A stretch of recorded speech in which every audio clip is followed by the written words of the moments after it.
तो हेलो बच्चा लोग, आपका स्वागत है मेरे चैनल पे। मैं हूँ शिखा शर्मा और बेटा आज का हमारा टॉपिक है एंकिलोजिंग स्पॉन्डिलाइटिस। आपको पता है मैं 2 बार पढ़ाऊंगी, एक बार थोड़ा रफली और एक बार नोट्स के साथ, ठीक है।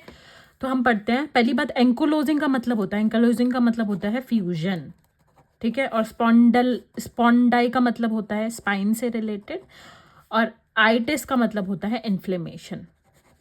तो बेटा हम ये तो इससे हमें पता ही चल गया नाम से ही कि इन्फ्लेमेशन ऑफ स्पाइन है, जिसकी वजह से फ्यूजन भी हो सकता है, हो जाता है, ठीक है। तो सबसे पहले हम क्या बोल सकते हैं कि एक इन्फ्लेमेटरी डिजीज है, ठीक है, और एक क्रोनिक, क्योंकि ऑब्वियसली अगर अब कोई भी बीमारी होती है तो वो ही प्रोग्रेस करके फ्यूजन कराएगी, तो ये क्रोनिक प्रोसेस है। और बेटा ये एक सेरोनेगेटिव कंडीशन है। सीरो नेगेटिव क्या होता है, जैसे कि आपने देखा रूमेटॉइड अर्थराइटिस में ना, जब आप ब्लड टेस्ट कराने जाओगे तो आपको क्या दिखेगा, रूमेटॉइड फैक्टर दिखेगा, एंटी-सीसीपी दिखेंगे, ठीक है। लेकिन इसमें ऐसा कुछ भी एंटीबॉडी एंटीजन कॉम्प्लेक्स इसमें नहीं दिखता है कि हम जिससे पहचान जाए। कोई एंटीबॉडी नहीं बनती जिससे हम ब्लड टेस्ट से श्योर हो जाए कि हमें एंकिलोजिंग स्पॉन्डिलाइटिस है, ठीक है। तो इसका मतलब ये सीरो नेगेटिव होता है। और ये एक स्पॉन्डाइलो अर्थ्रोपैथी भी है। स्पॉन्डाइलो का मतलब आपको पता है स्पाइन से रिलेटेड, अर्थ्रोपैथी का मतलब होता है एक ऐसी डिजीज जो कि स्केलेटल सिस्टम को अफेक्ट करे, ठीक है। ये बेटा हमने मेनली, तो हम इसकी डेफिनेशन क्या बोल सकते हैं, हम बोल सकते हैं ये क्रोनिक इन्फ्लेमेटरी डिजीज है। किसकी? स्पाइन की। मेनली स्पाइन किस में आता है, हमारी 2 तरीके के स्केलेटन बोलते हैं, ठीक है। मेनली जो डिवाइड करा गया है जनरली, उसमें क्या है, सबसे पहले हेड, नेक और ट्रंक बनाया, और यहाँ पे हमारे पेरिफेरली बना दिए, ठीक है, पेरिफेरल लिम्ब्स। तो ये जो होता है ये सब आता है हमारा अपेंडिकुलर स्केलेटन में, और ये पूरा आता है हमारा एक्सियल स्केलेटन में। तो ऑब्वियसली स्पाइन तो एक्सियल स्केलेटन में आती है, तो हम ये बोल सकते हैं कि एक्सियल स्केलेटन को अफेक्ट करता है, ठीक है।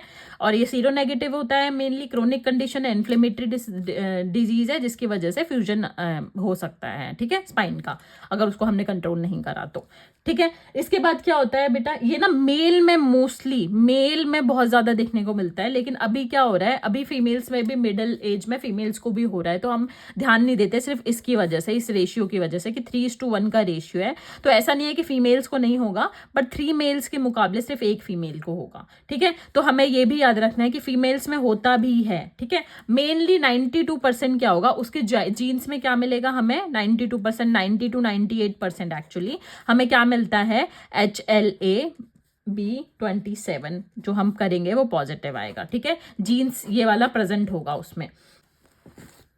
तो ankylosing spondylitis, it is fusion spine inflammation होता है, ठीक है। It is a chronic seronegative. Seronegative क्यों बोला हमने, क्योंकि कोई स्पेसिफिक एंटीबॉडी नहीं बनती है, ठीक है। इन्फ्लेमेटरी स्पॉन्डाइलो अर्थ्रोपैथी है ये। मेन में बहुत ज्यादा कॉमन होती है, मेनली मिडिल एज में दिखेगी आपको, फीमेल्स में, मेल्स मतलब दिखती तो दोनों में ही है, 15 to 40 ईयर्स मेनली देखी जाती है, ठीक है। HLA-B27 पॉजिटिव निकलता है 90 to 98% ऑफ केसेस में।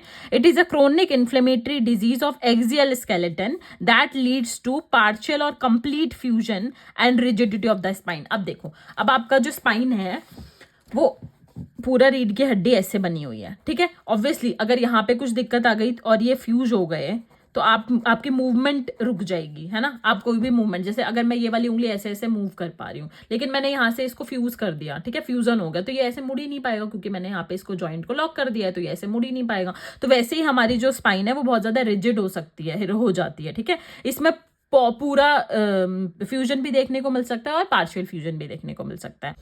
तो अब हम पढ़ेंगे पैथोफिजियोलॉजी। पैथोफिजियोलॉजी में क्या होता है, सबसे पहले नॉर्मली हमारे गट में ना बहुत सारे बैक्टीरिया होते हैं, एज वी ऑल नो।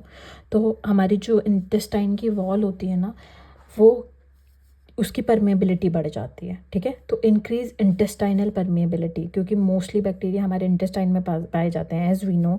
तो इंटेस्टाइन के वॉल की परमेबिलिटी बढ़ जाती है, जिसकी वजह से जो गट का बैक्टीरिया है वो ब्लड में आ सकता है, ठीक है। ऑब्वियसली अगर ये ब्लड में आ जाएगा तो बेटा ये जो बैक्टीरिया है ना, ये एक एंटीजन की तरह, ये एक पैथोजन की तरह बिहेव करेगा, हमारी बॉडी को लगेगा, बल्कि हमारी ही बॉडी का ये बैक्टीरिया है, लेकिन हमारी बॉडी को लगेगा कि ये बाहर से आया है, ठीक है। तो जैसे ही मैक्रोफेजेस एक्टिवेट हो जाएंगे, क्योंकि ये जो पैथोफिजियोलॉजी में हमेशा हमारी इन्नेट, एएस में हमारी इन्नेट इम्यूनिटी पावर में आती है, ठीक है, ये काम करती है।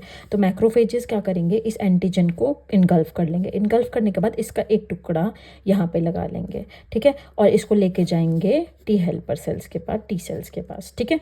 जब ये इसको इनगल्फ करके इसको लेके जाते हैं तो हमें पता है ये हो गया एंटीजन प्रेजेंटिंग सेल, सेल, जो ये मैक्रोफेज है एंटीजन प्रेजेंटिंग सेल बन के एंटीजन को प्रेजेंट कर रहा है क्योंकि, तो ये टी हेल्पर सेल्स के पास जाएगा, टी सेल्स के पास जाएगा। ठीक है, ये टी हेल्पर सेल्स क्या करेंगे, बी सेल्स को एक्टिवेट करेंगे, साइटोटॉक्सिक टी सेल्स को एक्टिवेट करेंगे और बोलेंगे जाके इनके पास जाओ। ठीक है, और ऑब्वियसली साइटोकाइंस रिलीज होंगे क्योंकि इन्फ्लेमेशन स्टार्ट हो रही है, इन्फ्लेमेशन हो रही है ना, क्योंकि बाहर का बैक्टीरिया है तो इन्फ्लेमेशन स्टार्ट होगी। तो ये सारी चीज़ें TNF alpha, interleukin 17, interleukin 23, same as rheumatoid arthritis, interleukin 6, ये सब हमारा ब्लड में रिलीज होना स्टार्ट हो जाएगा। ठीक है, अब ऑब्वियसली ये सारे रिलीज होने लग गए और ये सारी चीज़ें हो रही है तो इन्फ्लेमेशन होने स्टार्ट हो जाएगी और हमें साइन ऑफ इन्फ्लेमेशन दिखेंगे, मतलब कि फीवर दिखेगा, फटीग दिखेगा, वेट लॉस दिखेगा। ठीक है, CRP और ESR बढ़ सकता है। ठीक है, पेन इंक्रीज हो जाएगा। अब हमें पता है बेटा मेनली क्या अफेक्ट करता है AS में, SI जॉइंट। ठीक है, तो ये सबसे पहले ये जो पैथोजेंस हैं, अब क्या होगा, ये जो एंटीजन प्रेजेंटिंग सेल है, हर सेल्स के ऊपर ना हमारे क्या प्रेजेंट होते हैं, हमारे प्रेजेंट होते हैं मेनली AS में HLA-B27 प्रोटीन। ठीक है, तो ये वाला जो एंटीजन प्रेजेंटिंग सेल के ऊपर भी प्रेजेंट होगा और ये टी हेल्पर सेल्स को इस टाइम पे गलत मैसेज दे देगा कि ये जो आपका ये बैक्टीरिया है ना, मतलब ये यहाँ इसको नहीं मारना बल्कि तुम्हें कहाँ जाना है, SI जॉइंट के पास ट्रेवल करके जाना है। तो ये सारी चीज़ें SI और B सेल्स और T helper sales SI joint के पास चली जाएंगी ऑब्वियसली। लेकिन SI जॉइंट के पास भी तो कुछ ऐसा होना चाहिए कि ये एक्ट करें। तो SI जॉइंट के पास हमारी एक चीज़ होती है कि वो जहाँ पे भी स्ट्रेस आ रहा होता है और जहाँ पे भी प्रॉब्लम हो रही होती है, जैसे कि हमारे वर्टेब्रास के एंड्स, ठीक है, ये जो कोने हैं ये, ठीक है, यहाँ पे ये बहुत ज़्यादा स्ट्रेस की वजह से और बहुत ज़्यादा बार बार SI जॉइंट में बेटा बार बार स्ट्रेस की वजह से, वेट बेयरिंग की वजह से ना बहुत ज़्यादा क्या है, माइक्रो डैमेज हो रखा है। माइक्रो डैमेज हो रखा है तो उसकी वजह से क्या होगा कि यहाँ पे ये वाले जो सारी इन्फ्लेमेशन है और जो सारे B सेल्स एक्टिवेट हो रखे हैं वो यहाँ बिहेव करने लग जाएंगे और इस बोन को डैमेज करने लग जाएंगे। तो ये जो स्क्वायरिंग ऑफ बोन होनी स्टार्ट हो जाएगी, ये जो एजेस हैं ये घिसना होने चालू हो जाएंगे क्योंकि ये हम क्या करेंगे, ऑस्टियोक्लास्ट को एक्टिव करा देंगे। ऑस्टियोक्लास्ट जब एक्टिव हो जाएगा तो क्या होगा, क्यों ऑस्टियोक्लास्ट एक्टिव हुआ, क्योंकि ऑस्टियोआइटिस हुआ है। ठीक है, ऑस्टियोआइटिस हुआ, इसकी वजह से ऑस्टियोक्लास्ट एक्टिव हो गए और फिर ये ऑस्टियोक्लास्ट इस कोने को खाने की वजह से, मतलब ब्रेक डाउन करने की वजह से यहाँ पे ऐसे स्मूथ सरफेस आ जाएगा। ठीक है, स्मूथ सरफेस आने की वजह से क्या होगा, अब यहाँ पे ऐसे और ये एकदम से राउंड दिखने लग जाएगी। यूँ हमारी वर्टिब्रा पहले ऐसे थी और अब ऐसे और फिर अब ऐसे। ठीक है, तो स्क्वायरिंग ऑफ वर्टिब्रा के एंड हमें दिखेंगे। ठीक है, इसके बाद क्या होगा, ऑब्वियसली जब हमारा ऑस्टियोआइटिस होना स्टार्ट हुआ, ऑस्टियोक्लास्ट की एक्टिविटी बढ़ गई और बोन रिजॉर्प्शन मतलब बोन का डैमेज स्टार्ट हो गया, माइक्रो डैमेज और होना स्टार्ट हो गया, तो हमारा ऑस्टियोब्लास्ट भी एक्टिव हो जाएगा। क्यों एक्टिव हो जाएगा, क्योंकि उसको भी पता है कि अगर हमारी हड्डी टूट रही है तो हमारी ऑस्टियोब्लास्ट भी तो हेल्प करेंगे उसको जोड़ने के लिए। तो अब यहाँ पे ऑस्टियोब्लास्ट की एक्टिवेशन की वजह से नई बोन बनने लग जाएगी जिसको हम नियो ऑस्टियोजेनेसिस बोलते हैं। ठीक है, तो जैसे ही ये बोन बनी, ठीक है, पहले तो यहाँ पे ये स्क्वायरिंग ऑफ बोन होने लगे, लेकिन यहाँ पे अब ऑस्टियोब्लास्ट एक्टिव हो गए तो ये इसको ग्रो करने लगे, इसको भी ग्रो करने लग गए। ग्रो करने की वजह से अब आपको पता है ऑब्वियसली ये सब रीढ़ की हड्डी में हो रहा है। ठीक है, वर्टिब्रा में SI जॉइंट पे मेनली होता है तो वहाँ पे पेन होने लग जाएगा, बहुत ज़्यादा लो बैक पेन होने लग जाएगा, हिप में पेन होने लग जाएगा, बुटक्स में पेन होने लग जाएगा, है ना। तो एक्सेल स्केलेटन मेनली इन्वॉल्व हो चुका है अब। ठीक है, उसके बाद क्या होगा, यहाँ पे फ्यूजन होने लग जाएगा, किसकी वजह से, ऑस्टियोब्लास्ट की वजह से। ठीक है, ऑस्टियोब्लास्ट की एक्टिविटी विजन की वजह से अब हमारे हर वर्टिब्रे में ये ग्रो करने लग जाएगी ये प्रॉब्लम और हर वर्टिब्रे में ऐसे ऐसे ऐसे ऐसे एंड्स में एक फ्यूजन स्टार्ट हो गया। ठीक है, ये एक वर्टिब्रा है तो फ्यूजन स्टार्ट हो गया। तो ऑब्वियसली ये आपको एक बैम्बू स्पाइन दिख रहा होगा। ठीक है, मैं अभी पैथोफिजियोलॉजी बताऊंगी तो मैंने उसमें सब डिटेल में बताया, मैं रफली समझा रही हूँ। तो ये बैम्बू स्पाइन हो जाएगी ऐसे। ठीक है, ये वर्टिब्रा बीच में बैम्बू बन गया। ठीक है, तो बैम्बू स्पाइन देखने को मिलेगा और फ्यूजन ऑफ वर्टिब्रा हो जाएगा, जिसको हम सिंडेस्मोफाइट्स बोलते हैं, कि बोनी ब्रिज बन जाते हैं बिटवीन वर्टिब्रा। ठीक है, इसकी वजह से क्या होगा, ऑब्वियसली अब यहाँ पे बहुत ज़्यादा ही बोन फॉर्मेशन हो चुका है। अगर मैं इन दोनों जॉइंट्स को ऐसे बोन फॉर्म कर दूँ तो ये मुड़ नहीं पाएगा, है ना। पहले ये ऐसे ऐसे मुड़ रहा है, लेकिन अब मैं बोन फ्यूजन कर देती हूँ तो ये ऐसे मुड़ नहीं पाएगा, तो ROM रेस्ट्रिक्ट हो जाएगी, डिक्रीज हो जाएगी। ठीक है, चेस्ट एक्सपेंशन, ऑब्वियसली हमारा जो थोरेसिक स्पाइन होता है, कोस्टोवर्टिब्रल इन्वॉल्वमेंट भी होती है हमारी रेस्पिरेशन में, तो चेस्ट इन्वॉल्वमेंट कम हो जाएगी तो रेस्पिरेशन भी अफेक्ट होगा। ठीक है, ऑब्वियसली अब ये सारी चीज़ें बहुत ज़्यादा अब नॉर्मल है हमारी बॉडी में, तो रिस्क ऑफ फ्रैक्चर भी बढ़ जाएगा, तो इंक्रीज रिस्क ऑफ फ्रैक्चर। ठीक है, इंक्रीज रिस्क ऑफ फ्रैक्चर हो जाएगा। और होता है इंथेसाइटिस क्या होता है, ये सब तो कर ही रहा है हमारा, ठीक है, ये सारी चीज़ें तो ये लोग कर ही रहे हैं, T helper cells, B cells और ये सारे TNF अल्फा, ये सारे रिस्पॉन्सिबल इन्फ्लेमेशन को बढ़ाने के लिए, मेंटेन करने के लिए, ठीक है।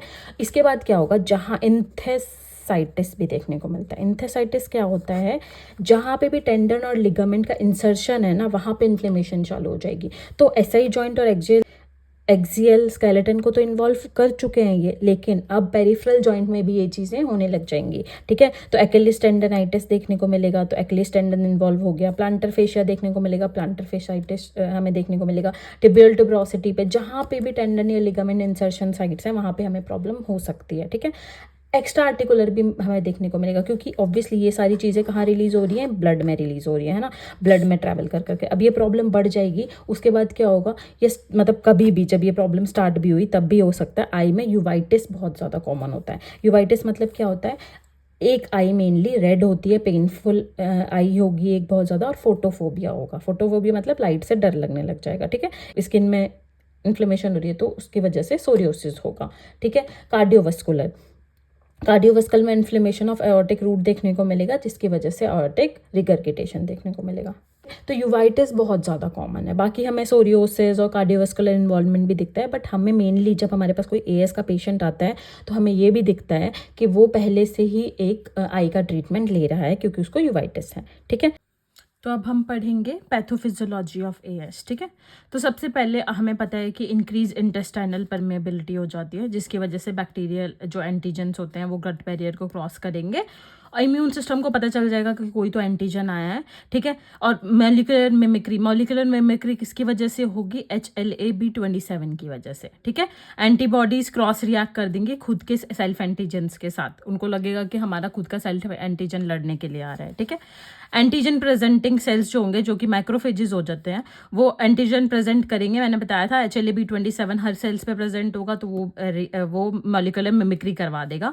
एक्टिवेशन हो जाएगा टी हेल्पर सेल्स का, साइटोटॉक्सिक टी सेल्स का, बी सेल्स का और एंटीबॉडीज का, ठीक है। ऑब्वियसली बी सेल्स एंटीबॉडीज बनाएंगी। एंटीबॉडीज ये सब होने की वजह से इन्फ्लेमेशन होना शुरू होगा, और इन्फ्लेमेशन होने की वजह से साइटोकाइंस रिलीज होंगे टू मेंटेन द इन्फ्लेमेशन, जिसमें आएगा TNF alpha, interleukin 17, interleukin 23, interleukin 6, ठीक है। इन्फ्लेमेशन ये सब जो हो रहा है ना, उसकी वजह से हमारी बॉडी में अब सिम्टम्स शो करना स्टार्ट हो जाएंगे। क्यों, सबसे पहले फीवर होगा, चिल्स, फटीग, वेट लॉस, ठीक है। ब्लड में हो रहा है ये सब, ब्लड में ये T helper cell, cytotoxic T cells release हो रहे हैं, बी सेल्स रिलीज हो रहे हैं, और साइटोकाइंस ब्लड में हैं, तो उसकी वजह से हमारा ब्लड में इन्फेक्शन की वजह से, इन्फ्लेमेशन की वजह से CRP और ESR बढ़ जाएगा और पेन होना शुरू हो जाएगा, ठीक है। तो हमें पेन होना शुरू हो जाएगा। ये इन्फ्लेमेशन के सारे सिस्टमिक इफेक्ट हमें देखने को मिलेंगे, ठीक है। जैसे ही हम ऑब्वियसली जब हम एक्सरसाइजेस करेंगे, ठीक है, तो ये क्या होगा, ये इंप्रूव करेगा हमारे इन्फ्लेमेशन एक्सरसाइजेस के साथ साथ, मूवमेंट के साथ। जैसे ही इसको रेस्ट मिलेगा, जैसे ही हम रेस्ट करने पे जाएंगे, तो ऑब्वियसली इन्फ्लेमेशन दोबारा से एक जगह पे बहुत ज़्यादा स्टार्ट होनी शुरू हो जाएगी, ठीक है। और जैसे हम इंप्रूव करते हैं, मूवमेंट करते हैं, तो पता है ना, ज़्यादा ड्रेनेज होगा, तो उसकी वजह से हमारी इन्फ्लेमेशन वहाँ पे साइटोकाइंस की वो कम हो जाएगी, ठीक है। तो इसलिए वर्स्ट एट नाइट इसलिए होता है सेकेंड हाफ में मोस्टली, क्यों होता है, क्योंकि इन्फ्लेमेशन के जो साइटोकाइंस वहाँ पे इकट्ठे हो जाते हैं बेटा, इसलिए यहाँ पे वर्स्ट एट नाइट बोला गया है हमारे AS में जो हमारा सिम्टम्स हैं, ठीक है। पेन जो होगा वो बहुत ज्यादा होता है नाइट में, कि आंखें खुल जाती हैं रात में, ठीक है। इन्वॉल्व्स लोअर बैक, सब हमें पता है कि ये सबसे पहले साइक्रोइलियक जॉइंट को ही सबसे ज्यादा इन्वॉल्व करता है सबसे पहले, उसके बाद ये बाद वाले जॉइंट्स को भी। ऐसा नहीं है सिर्फ एक्सियल को ही कर रहा है, मेनली एक्सियल को करता है, और उसके बाद ही हम डॉक्टर के पास चले जाते हैं, तो इसका ज़्यादा मतलब स्प्रेड होना, ये पेरिफेरल तक जा नहीं पाता, वरना ये हर कहीं ये प्लांटर फसाइटिस भी क्रिएट कर सकता है, प्लांटर फेशिया में होने के बाद, ठीक है। तो ये बहुत सारे उसमें जा सकता है, ऐसा कुछ नहीं है कि सिर्फ SI जॉइंट में होगा, लेकिन मेनली वहीं होगा, ठीक है। हिप्स और बुटक्स में हमारे पेन रहेगा, ठीक है। इन्फ्लेमेशन ऑफ बोन होगा, जिसको हम ऑस्टाइटिस बोलते हैं, ठीक है। ये सब बोन में ही हो रहा है, क्योंकि, ठीक है, क्यों हो रहा है बोन में, क्योंकि हमें पता है एक्सियल स्केलेटन को ये इन्वॉल्व करता है, ठीक है। इसके बाद जो भी साइटोकाइंस है ये और भी ज्यादा बढ़ जाएंगे, ज्यादा देर तक क्रोनिक साइटोकाइंस रहने की वजह से क्या होगा, ऑस्टियोक्लास्ट की एक्टिविटी बढ़ जाएगी, कि कुछ तो गलत हो रहा है, तो ऑस्टियोक्लास्ट बोलेंगे मैं ही हेल्प कर देता हूँ, ठीक है। जिसकी वजह से bone damage, bone resorption, bone का टूटना शुरू हो जाएगा, ऑस्टियोक्लास्ट यही करता है, ठीक है, और माइक्रो डैमेज होना शुरू हो जाएगा। अब ऑब्वियसली क्या होगा, जब ऑस्टियोक्लास्ट एक्टिवेट होता है ना, तो ये साथ में ऑस्टियोब्लास्ट को भी एक्टिवेट करेगा थोड़े टाइम बाद। क्यों? क्योंकि हमारी बॉडी के बोन्स भी सोचेगी कि अरे यार बहुत ज़्यादा ऑस्टियोब्लास्ट, बहुत ज़्यादा बोन डैमेज हो रहा है, तो अब हम बोन ग्रोथ भी चालू कर देते हैं। ठीक है, तो रिपेयर डैमेज करने के लिए ऑस्टियोक्लास्ट एक्टिवेशन भी हो जाएगा। न्यू बोन फॉर्मेशन होगा जिसको हम नियो ऑस्टियोजेनेसिस बोलते हैं। और ऑब्वियसली न्यू बोन जो फॉर्म हो रही है वो लिगामेंट ऑफ स्पाइन, मैंने बताया था ना, मसल और लिगामेंट्स को ज़्यादा अफेक्ट करते हैं, जहाँ पे उसका इंसर्शन होता है वहाँ पे सारी बोन फॉर्मेशन होगी जिसको हम बोलते हैं सिंडेस्मोफाइट्स। ठीक है, बोनी ब्रिज बिटवीन वर्टिब्रा बनने चालू हो जाएंगे। ठीक है, जिसकी वजह से बैम्बू स्पाइन दिखेगा। बैम्बू स्पाइन क्या होता है? ये हमारे बेटा एक वर्टिब्रा है, ये दूसरा वर्टिब्रा है। ठीक है, हमें पता है यहाँ पे होना शुरू होगा। ठीक है, यहाँ पे जैसे ही पहले बोन डैमेज शुरू होगा तो स्क्वायरिंग ऑफ बोन हो जाएगी। यहाँ के एंड्स ना बहुत ज़्यादा ऐसे स्क्वायर ऐसे हो जाएंगे। इनके जो बोनी ये जो बोनी प्रोमिनेंट्स थे वो बहुत ज़्यादा स्क्वायरिंग में आ जाएंगे। और फिर पहले ये होगा, फिर उसके बाद धीरे धीरे ये होना शुरू हो जाएगा, यहाँ पे बोन फॉर्मेशन स्टार्ट हो जाएगी। ठीक है, पहले ऑस्टियोक्लास्ट की एक्टिविटी ने स्क्वायरिंग कराई, फिर ऑस्टियोब्लास्ट की एक्टिविटी ने न्यू बोन फॉर्मेशन करा दी। ठीक है, सारी बोन्स ना सारी वर्टिब्रा में ऐसे ऐसे हो जाएगा। तो ऑब्वियसली ये हमें एक्सरे में मैं लगा भी दूंगी यहाँ पे एक इमेज, ये बैम्बू स्पाइन बन गया, ये ऐसा बैम्बू स्पाइन बन गया। ठीक है, आपको दिख रहा होगा कि सारी की सारी बोन्स जो है वो आपस में जुड़ी हुई हैं। ठीक है, तो ये न्यू बोन फॉर्मेशन की वजह से हुआ है, जिसकी वजह से फ्यूजन ऑफ वर्टिब्रा हो जाएगा। ऑब्वियसली अब देखो मेरी ये वाली उंगली पहले ऐसे ऐसे ऐसे ऐसे मूव कर सकती थी, मान लो यहाँ से। ठीक है, लेकिन अब मैंने यहाँ पे एक और जॉइंट फॉर्मेशन हो गया, तो अब ये मूव नहीं कर पाएगी, तो ये क्योंकि फ्यूजन हो चुका है। ठीक है, तो हम क्या बोल सकते हैं कि अब हम जो भी ROM, मतलब जैसे ये पहले मूव कर पा रही थी फ्रीली मूव कर पा रही थी, अब ये मूव नहीं कर पा रही है ना, तो फ्यूजन ऑफ वर्टिब्रा हमें दिखने को मिलेगा। रेंज ऑफ मोशन जो है स्पाइन का वो डिक्रीज हो जाएगा। उसकी वजह से क्या होगा, जब हम सांस लेते हैं तो हमारी थोरेसिक स्पाइन भी इन्वॉल्व रहती है, जैसे कि हमें पता है। तो हम चेस्ट एक्सपेंशन में भी हमें दिक्कत होगी, तो सांस लेने में भी हमें दिक्कत होगी। क्यों? क्योंकि कॉस्टोवर्टिब्रल इन्वॉल्वमेंट हो रहा है और रिस्क ऑफ फ्रैक्चर हो सकता है, बहुत ज्यादा बढ़ जाएगा। क्यों हो जाएगा रिस्क ऑफ फ्रैक्चर? क्योंकि आप जैसे ही मूव करने की कोशिश करोगे तो ऑब्वियसली बहुत ज्यादा फ्रैक्चर, जैसे ही आप ज्यादा जबरदस्ती मूव करने की कोशिश करोगे तो फ्रैक्चर ऑफ स्पाइन हो सकता है। ठीक है, उसके बाद हम आते हैं एंथेसाइटिस पे। ठीक है, एंथेसाइटिस में क्या होता है, मैंने आपको बताया था कि टेंडन और लिगामेंट के इंसर्शन साइट्स पे इन्फ्लेमेशन होनी स्टार्ट हो जाएगी, और वो पेरिफेरल टेंडन्स भी और लिगामेंट भी हो सकते हैं। पहले तो ये स्पाइन को सिर्फ कर रहा था इन्वॉल्व, लेकिन अब बाकी के बहुत सारे पेरिफेरल जॉइंट्स पे भी ये फैल जाएगा, जैसे कि एक्लीस टेंडन को अफेक्ट कर सकता है, प्लांटर फेशिया को नॉर्मली अफेक्ट करता है, और टिबियल ट्यूब्रोसिटी को। ठीक है, इसके अलावा बेटा ब्लड में है, हमारे साइटोकाइन्स ब्लड में हो रही है इन्फ्लेमेशन, वो इन्फ्लेमेशन फैल भी सकती है ना, तो वो extra articular manifestation. Extra articular क्या है? बोन के अलावा किस किस चीज को अफेक्ट कर सकता है? ऑर्गन्स को भी अफेक्ट कर सकता है। स्किन पे जाके वो सोरियोसिस क्रिएट कर सकता है, कार्डियोवेस्कुलर में जाके वो इन्फ्लेमेशन ऑफ आयोटिक रूट, मतलब कि आयोटिक वाल्व जो है वो रिगर्गिटेशन हो उसमें में दिख जाएगा। यूवाइटिस बहुत ज्यादा कॉमन है कि अगर किसी को AS है तो वो ना आपके पास जब भी आएगा तो आप मेडिकल हिस्ट्री लोगे तो आपको दिखेगा एक आंख का भी ट्रीटमेंट करा रहा है। मोस्टली ये यूनिलेटरल होता है, बायलेटरल भी हो सकता है, लेकिन मोस्टली ये 90% 99% यूनिलेटरल होता है। रेड और पेनफुल आई मिलेगी और बहुत ज्यादा लाइट सेंसिटिविटी होगी उसे। ठीक है, फोटोफोबिया देखने को मिलेगा। तो यूवाइटिस बहुत ज्यादा कॉमन है। ठीक है, अब हम आते हैं इसके डायग्नोसिस पे। ये समझ आ गया, ये इसकी पूरी की पूरी पैथोफिजियोलॉजी, कैसे गट की वजह से पूरा का पूरा सेल्फ बैक्टीरिया था, खुद का बैक्टीरिया था, उसका एंटीजन की वजह से और HLA-B27 की वजह से ये सब हुआ। ठीक है, तो इतनी इसकी पैथोफिजियोलॉजी। अब हम आते हैं क्लिनिकल फीचर्स पे। आपको पता है कि क्लिनिकल फीचर्स तो एक तो ये एक्स्ट्रा आर्टिकुलर मैनिफेस्टेशन यूवाइटिस देखने को मिल सकता है, स्किन पे सोरियोसिस हो सकता है, कार्डियोवास्कुलर वो देख सकते हैं। ठीक है, ROM डिक्रीज हुआ दिख सकता है, ये मैंने आपको बताया। और क्या हो सकता है? सांस लेने में दिक्कत हो सकती है, क्योंकि ऑब्वियसली कॉस्टोवर्टिब्रल इन्वॉल्वमेंट मिल रही है यहाँ पे। ठीक है, पेन होगा। पेन कैसे? एक्सरसाइज के साथ साथ वो ठीक हो जाएगा, बट बिना एक्सरसाइज के उसको बहुत ज्यादा पेन होगा जैसे ही वो रेस्ट करेगा। ठीक है, तो हमें ये सब देखने को मिल सकता है। अब हम पढ़ लेते हैं क्लिनिकल फीचर्स में क्या क्या मिलेगा। क्रोनिक इन्फ्लेमेटरी बैक पेन मिलेगा, मोर देन 3 मंथ्स हो चुके हैं। ठीक है, 40 की एज से पहले दिखता है ये, मेनली मेल में बहुत ज्यादा होता है, ऐसा हम देख सकते हैं। इंसीडियस ऑनसेट होता है इसका। Morning stiffness more than 30 minute, वो 30 मिनट से ज्यादा है। क्यों ज्यादा है? क्योंकि जैसे ही दिन बढ़ता रहेगा वैसे वो कम होगी, मूवमेंट के साथ वो कम होगी। ठीक है, OA में क्या रहता है? OA में ये रहता है सुबह सुबह हम अच्छे से उठेंगे क्योंकि वो इन्फ्लेमेटरी नहीं है। बाकी सारी इन्फ्लेमेशन में यही हम देख सकते हैं कि मॉर्निंग स्टिफनेस, मॉर्निंग में ज्यादा दिक्कत मिलती है, मोर देन 30 मिनट्स दिक्कत मिलती है, और मूवमेंट के साथ बेटर हो जाते हैं। ठीक है, इंप्रूव्स विद एक्सरसाइजेस, रेस्ट के साथ वो इंप्रूव नहीं होता। नाइट पेन जो है, लेट नाइट पेन बहुत ज़्यादा कॉमन है, ठीक है। लिमिटेड स्पाइनल मोबिलिटी हो चुकी है, रिड्यूस चेस्ट एक्सपेंशन हो चुका है, अल्टरनेटिव बुटॉक पेन मिलेगा आपको, ठीक है। एक्स्ट्रा आर्टिकुलर साइंस में हमें यूवाइटिस, एंथेसाइटिस और पेरिफेरल आर्थराइटिस भी देखने को मिल सकता है, सोरियोसिस देखने को मिल सकता है, ठीक है। अब हम आते हैं इसके डायग्नोसिस पे। डायग्नोसिस कैसे होंगे बेटा, यही जो क्लिनिकल फीचर्स है, एक तो इसके बेसिस पे हमारा क्लिनिकल फीचर्स वाला डायग्नोसिस हो गया, ये पूरा आपको वहीं पे लिख देना है, ठीक है, वहीं पे समझ लेना है मतलब। और आप जब फिर उसके बाद आप क्या करोगे, जब आपको ये पता चल जाएगा तो ऑब्वियसली आप एक्सरे कराने बोलोगे। एक्सरे कराने बोलोगे तो उसमें क्या पता चलेगा कि एसआई जॉइंट की मतलब इन्वॉल्वमेंट है। क्यों सिर्फ एसआई जॉइंट क्यों कराया आपने, क्योंकि ऑब्वियसली उसको लो बैक पेन है, तो आप एसआई जॉइंट का इन्वॉल्वमेंट देखने के लिए एक्सरे कराओगे, ठीक है। अब जो हमारा सिंडेस्मोफाइट्स है ना, बैम्बू स्पाइन, ये सब ना बेटा लेटर फाइंडिंग्स में मिलता है। मोस्टली आपको स्क्वायरिंग ऑफ वर्टिब्रा दिख सकता है, जो मैंने आपको बताया ना, क्योंकि स्क्वायरिंग ऑफ वर्टिब्रा में क्या होगा, यहाँ पे जो इसके एंड्स हैं वो बहुत ज्यादा ऐसे स्क्वायर हो जाएंगे, जो मैंने अभी बताया था पैथोफिजियोलॉजी में, ठीक है। लेट फाइंडिंग्स में आपको सिंडेस्मोफाइट्स मिलता है। लेकिन अगर आपको कोई चेंजेस नहीं मिले तो इसका मतलब ये नहीं है उसको मतलब एएस है ही नहीं, हो सकता है एएस, तो हम सबसे पहले फिर एमआरआई करा लेंगे, जिसमें हमें अर्ली इन्फ्लेमेशन डिटेक्ट हो जाएगी, ठीक है। प्रेफर्ड इन अर्ली और नॉन रेडियोग्राफिक, अगर हमें कुछ नहीं मिला, टेस्ट में कुछ नहीं मिला, तो हम एमआरआई कराते हैं, क्योंकि अगर एक्सरे में कुछ नहीं आया, ठीक है।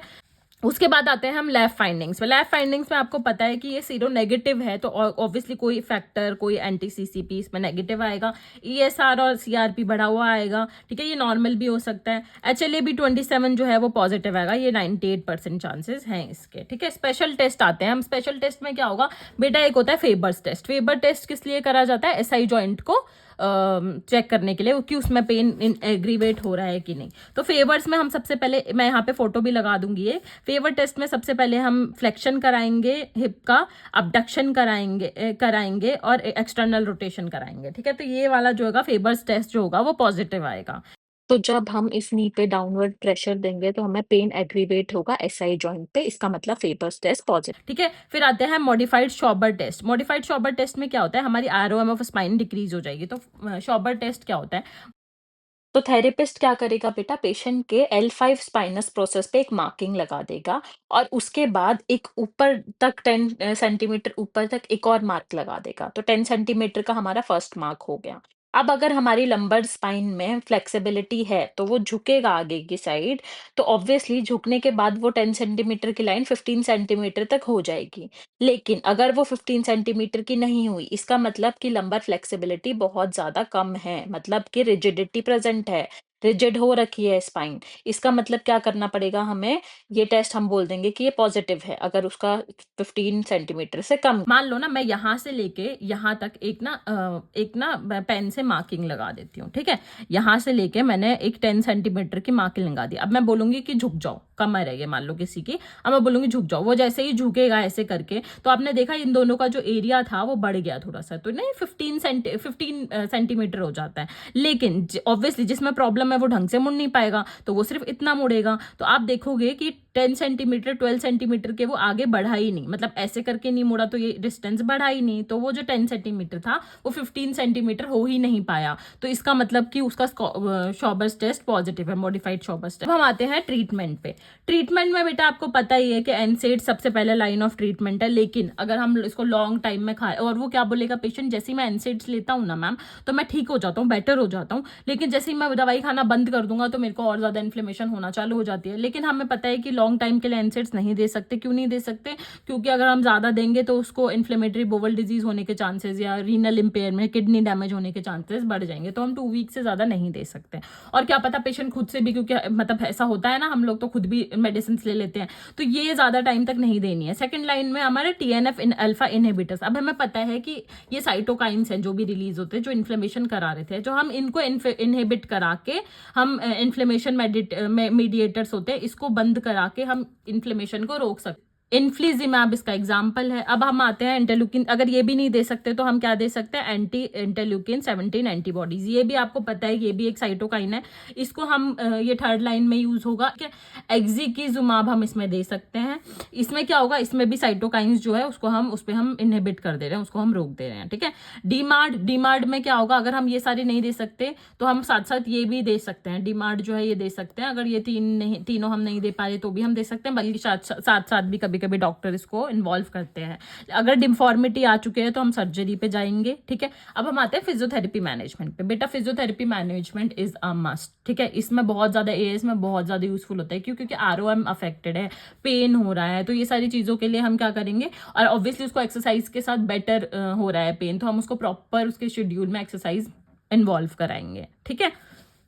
अब हम आते हैं फिजियोथेरेपी मैनेजमेंट पे। आपको पता है हमारे गोल्स क्या होने चाहिए अगर अर्ली स्टेज है तो। ऑब्वियसली उसके कमर में जब दर्द होना शुरू हुआ है 3 वीक्स के आसपास, वो आपके पास आ गया, ठीक है। 2 वीक्स के आसपास ही आ गया कि मैं तब रात में सो रहा हूँ ना, तो मुझे लेट नाइट पेन हो रहा है और बहुत ज़्यादा कमर में इन्वॉल्वमेंट हो रही है। तो आपको क्या करना है, आपको सबसे पहले तो डायग्नोस करने के लिए ऑब्वियसली सारे मैंने क्लिनिकल फीचर्स बता दिए हैं, ठीक है।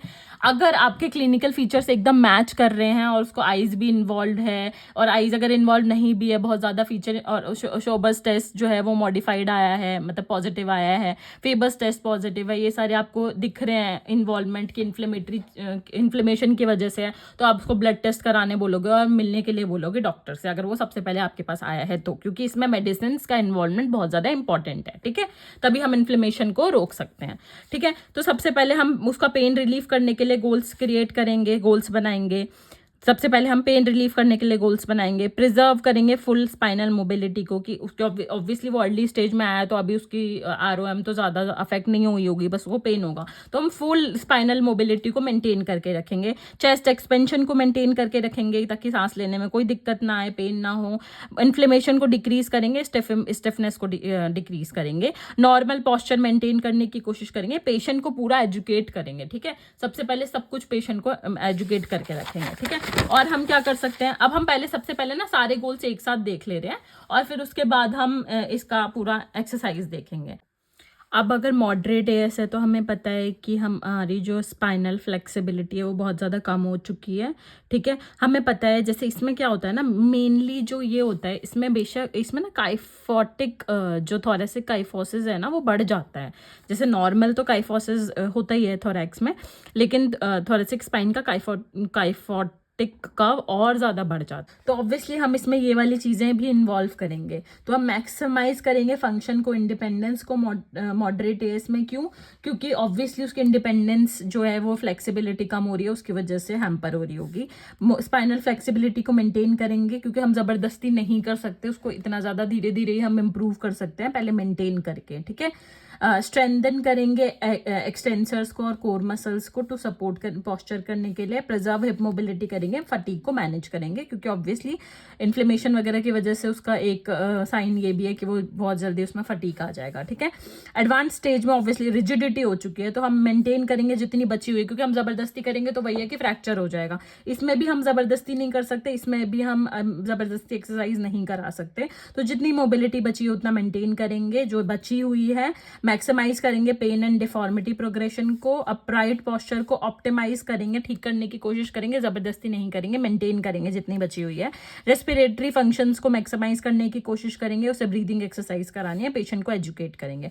अब पेशेंट एजुकेशन में क्या क्या आता है कि स्मोकिंग को खत्म कर दे और हेल्दी वेट मेंटेन करे, ताकि इन्फ्लेमेशन कम हो और कार्डियोवास्कुलर रिस्क कम हो। क्यों? क्योंकि अगर हम फालतू का खाएंगे तो ऑब्वियसली कार्डियोवास्कुलर रिस्क वैसे भी बढ़ जाएगा, और एएस में भी कार्डियोवास्कुलर रिस्क बढ़ जाता है। स्मोकिंग सिजेशन कराने से क्या है कि उसका जो भी इन्फ्लेमेशन है वो ऑब्वियसली फॉरेन पार्टिकल उसकी वजह से भी आएंगे, स्मोकिंग की वजह से भी, तो उसकी वजह से भी इन्फ्लेमेशन और ज़्यादा बढ़ सकता है, तो हम इसलिए इन्फ्लेमेशन को कम करेंगे। पोस्चर एजुकेशन में हम देखो, अगर उसकी डेस्क जॉब है तो हम क्या करेंगे, आई लेवल पे कंप्यूटर की स्क्रीन रखे, ठीक है, काइफोटिक पोस्चर को मैनेज करे, आगे मतलब कमर को सीधे करके बैठे, ये सारी हम पोस्चरल एजुकेशन उसको देंगे उसके काम के हिसाब से। फॉर एग्जांपल अगर वो बहुत ज़्यादा ही घर पे लेटे रहते हैं तो हम उनको बताएंगे कि आपको लेटना नहीं है, आपको ज़्यादा चलना है, एक्सरसाइज करनी है, ठीक है, अपना पोस्चर मेंटेन करते हुए लेटना है। लेटने में क्या पोस्चर मेंटेन हो सकता है, अपने नीज के नीचे पिल्लो लगा के रखो, उससे क्या होगा कि बैक पे स्ट्रेन ना पड़े, ठीक है। और क्या कर सकते हैं हम, पूरा जिस उसके पोस्चर के हिसाब से हम एक्सरसाइजेस कराएंगे। फॉर एग्जांपल हमें पता है कि काइफोटिक पोस्चर बढ़ जाता है थोरैक्स का, थोरैक्स रीजन में, तो इसलिए हम अपर बैक की जो भी स्कैपुलर रिट्रैक्शन कराएंगे, ठीक है। अपराइट पोस्चर करने के लिए जितनी भी एक्सरसाइज, चिन टक्स कराएंगे, ठीक है। अवॉइड करेंगे स्लम्प पोस्चर को, ठीक है, ये सब हम कराएंगे। मैं सारे नोट्स का एक लास्ट में फोटोज रख दूंगी, आप इसके स्क्रीनशॉट ले लेना। कोर और एक्सटेंशन, लंबर एक्सटेंशन स्ट्रेंथनिंग कराएंगे, ठीक है। मिरर्स का यूज करने के लिए, उसको खुद को देखने के लिए बोलेंगे तो वो खुद को कैसे इंप्रूव कर सकता है। फॉर एग्जांपल उसके पैक अगर टाइट है तो हम पैक का बहुत ज़्यादा, क्योंकि ऑब्वियसली स्टूप पॉस्चर है तो हम पैक स्ट्रेच कराएंगे, ठीक है। कॉन्शियस पॉस्चर को इंकरेज करने के लिए बोलेंगे कि जो भी आपको लग रहा है उसको इंकरेज करो, ठीक है। ऐसे हम कर सकते हैं। ऑब्वियसली स्ट्रेचिंग एक्सरसाइजेस कराएंगे जो भी टाइट स्ट्रक्चर्स हैं, क्योंकि उसका पॉस्चर गलत हो चुका है तो मसल्स भी टाइटनेस, मसल में भी टाइटनेस आ चुकी होगी, तो उसकी स्ट्रेचिंग कराएंगे और स्पाइन मोबिलिटी कराएंगे, ठीक है। इसमें हम ROM भी कराएंगे ताकि रिलीफ मिले, पेन कम हो थोड़ा, ठीक है। जॉइंट फ्यूजन को प्रिवेंट करें जितना भी बचा हुआ है। शुरू की कंडीशन है, जब स्टार्ट हुआ है AS तो ऑब्वियसली जॉइंट फ्यूजन हुआ ही नहीं होगा, लेकिन अगर मॉडरेट या एडवांस कंडीशन है तो जितना भी बचा हुआ हमारा जॉइंट फ्यूजन है वो बचा ही रहे और आगे ना बढ़े, और हम मेडिसिन के साथ साथ उसको प्रिजर्व भी करेंगे, ठीक है। स्ट्रेच कराएंगे किसका, काफ कैटन का वो कराएंगे, पेक्टोरलिस का स्ट्रेच कराएंगे, नी टू चेस्ट कराएंगे, ठीक है। और हम कोबरा पोज में क्या होगा, ऑब्वियसली कोबरा पोज हम कराएंगे तो उससे क्या होगा, हमारा फ्लेक्शन डिफॉर्मिटी जो है वो काउंटर एक्ट होगी, ठीक है। एक्सेल रोटेशन कराएंगे, सारी रेंज ऑफ मोशंस कराएंगे स्पाइन से, ठीक है। और मोबिलिटी को ऑल प्लेन्स में करने की कोशिश करेंगे, साइड फ्लेक्शन भी कराएंगे, ठीक है। स्ट्रेंथनिंग प्रोग्राम कराएंगे। ऑब्वियसली स्ट्रेंथनिंग से क्या होगा, जितने भी मसल है वो पॉस्चर की वजह से अच्छे से मेंटेन कर पाए, जैसे कि कोर मसल्स की, ठीक है। हिप की एक्सरसाइजेस कराएंगे, अपर बैक की एक्सरसाइज कराएंगे, ठीक है। तो हम मेनली कोर मसल्स के एक्सरसाइजेस कराएंगे, lumbar extensors, paraspinals, glutes, abdominal muscles, जो भी हमारा स्पाइन के अराउंड कॉर्सेट बनाता है उसको हम स्ट्रेंथन करेंगे ताकि वो पॉस्चर अच्छे से मेंटेन कर सके। मैकेनिकल स्ट्रेस क्या होगा, इससे कम होगा स्पाइन पे, तो उसकी वजह से क्या होगा, पेन डिक्रीज होगा, ठीक है। हिप एक्सटेंसर्स को भी टारगेट करेंगे, शोल्डर गर्डल को भी टारगेट करेंगे ताकि गेट अच्छे से इंप्रूव हो, अगर हिप एक्सटेंसर्स इंप्रूव होगा तो, ठीक है, कि स्ट्रेंथ इंप्रूव होगी तो। अपर बैक का स्ट्रेंथ करेंगे, प्लैंक्स करा सकते हैं, हील रेजेस कराएंगे, ठीक है, साइड प्लैंक्स कराएंगे, स्कैपुलर रिट्रैक्शन तो मैं आपको बता ही चुकी हूँ, चिन टक्स करा सकते हैं, ठीक है। सारी जो भी कोर की एक्सरसाइजेस कराएंगे, ठीक है, ब्रिजिंग करा सकते हैं, ये सारी हम एक्सरसाइजेस धीरे धीरे इसको इंप्रूव करते जाएंगे। और क्या करा सकते हैं, हाइड्रोथेरेपी बहुत ज्यादा अच्छा ऑप्शन है। क्यों हाइड्रोथेरेपी अच्छा ऑप्शन है, क्योंकि हाइड्रोथेरेपी में ना ओवरलोडिंग नहीं होती है, ठीक है। तो हम उसको ज्यादा ओवरलोड भी नहीं करेंगे और पेन भी कम हो जाएगा और स्ट्रेंथनिंग भी होगी, ठीक है। तो ये हाइड्रोथेरेपी हम बहुत ज्यादा अच्छा ऑप्शन है ये इसके लिए। रेस्पिरेटरी एक्सरसाइजेस करा सकते हैं। क्यों करा सकते हैं, ऑब्वियसली रेस्पिरेशन जो है हमारा इम्पैक्ट आया होगा रेस्पिरेशन पे, क्यों, क्योंकि हमारा थोरेसिक इन्वॉल्वमेंट था उसमें, ठीक है। तो इसलिए रेस्पिरेटरी एक्सरसाइजेस अच्छे से कराएंगे। टेंस लगा सकते हैं जहाँ पे पेन हुआ है, उससे obviously short term analgesic effect देखने को मिलेगा, ज्यादा इम्पैक्ट देखने को नहीं मिलेगा, बट स्टिल फ्लेयर्स के टाइम पे टेंस और यूएस बहुत ज्यादा यूजफुल देखे गए हैं। मेन काम हमारे एक्सरसाइजेज ही करेंगी। आर्गोनॉमिक्स में ऑब्वियसली वर्क स्टेशन पे हम, अगर वो बंदा है तो हम उसको बोलेंगे कंप्यूटर आई लेवल पे रखे, कमर सीधी करने के लिए बोलेंगे, नेक फ्लेक्शन को अवॉइड करे, ठीक है, स्टूप पॉस्चर को अवॉइड करे, सीधा बैठे, ठीक है, एल्बो 90 डिग्री पे रखे, फ्रिक्वेंट मूवमेंट ब्रेक्स ले 2 to 5 मिनट्स ईच आवर्स, ठीक है। स्लीपिंग पॉस्चर्स में मैंने आपको जैसे बताया कि बैक पे सोए विद मिनिमम पिलो, ताकि हमारा सर्वाइकल का जो भी, ताकि हमारा सर्वाइकल का जो फ्लेक्शन है वो ना हो, ठीक है, एक्सटेंशन मेंटेन रहे। पिलो रखेंगे नीज के नीचे ताकि हमारी लंबर का पॉस्चर जो है थोरेसिक और उसको बहुत ज़्यादा उस पर लोड ना पड़े, ठीक है। तो हम ये सारी एक्सरसाइज और ये सारे ट्रिक्स अपना सकते हैं फिजियोथेरेपी के लिए। तो ये सारी जो एक्सरसाइजेज हैं वो ना पेशेंट पे डिपेंड करती है। तो आपके गोल्स और आपकी जो एक्सरसाइजेज है, आप गोल्स के हिसाब से, मैंने अगर यहाँ पे एडवांस किए हैं तो ऑब्वियसली हम इसमें सिर्फ ROM शुरू में कराएंगे, फिर धीरे धीरे स्ट्रेचिंग वगैरह इन्वॉल्व करेंगे, फिर धीरे धीरे स्ट्रेंथनिंग इन्वॉल्व करेंगे। हम एकदम से उसके ऊपर लोड नहीं डालेंगे। इसमें हम हाइड्रोथेरेपी बहुत अच्छा ऑप्शन है, क्योंकि बहुत ज़्यादा रिजिडिटी हो गई है और ओवरलोड नहीं दे सकते हम। तो वो आपके गोल्स पे डिपेंड करता है, और गोल्स किस पे डिपेंड करते हैं, आपकी स्टेज पे। अगर आपको मेरा चैनल अच्छा लगा हो तो please subscribe to my channel, like, share and comment down below. Thank you so much. और मुझे ये भी बताओ मैं नेक्स्ट वीडियो किस टॉपिक पे बनाऊँ। सी यू।